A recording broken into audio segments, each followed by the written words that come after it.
qan azlığına hansı xəstəliklər səbəb olur? Burada ilk növbədə mədə-bağırsaq xəstəlikləri durur. Çünki mədədə xora zamanı xoradan qanın axması qan azlığına səbəb olur.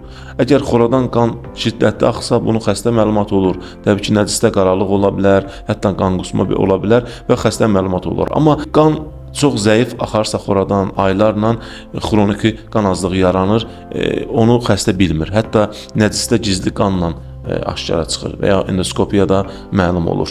Mədədə helibakter mənşəli qastritlərdə də qan azlığı yaranır, çünki dəmirin sorulmasına mane olur. Bağırsağın digər xəstəlikləri, iltihabi xəstəliklər, xroniki ishal, bütün minerallar olduğu kimi dəmirin də sorulmağın zəiflətdiyi üçün qan azlığı müşahidə olunur.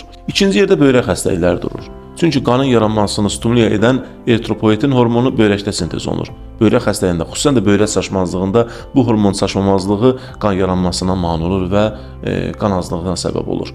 Qan azlığı hətta xərçəngin belə göstəricisi ola bilər. Çünki onkoloji xəstəliklərin hamısında demək olar ki, anemiya yaranır. Ona görə də əgər səbəbsiz yerə qan azlığı müşahidə etsək, görsək ki, qanda hemoqlobinimizin miqdarı azalır, dəmirin miqdarı azalır, anemiya yaranır, mütləq bu müayinələr olunmalıdır. Həzm sistemi xəstəlikləri, böyrək xəstəliklərin müayinəsi və həmçinin onkoloji xəstəliklərin profilaktik müayinəsi keçirilməsi mütləqdir.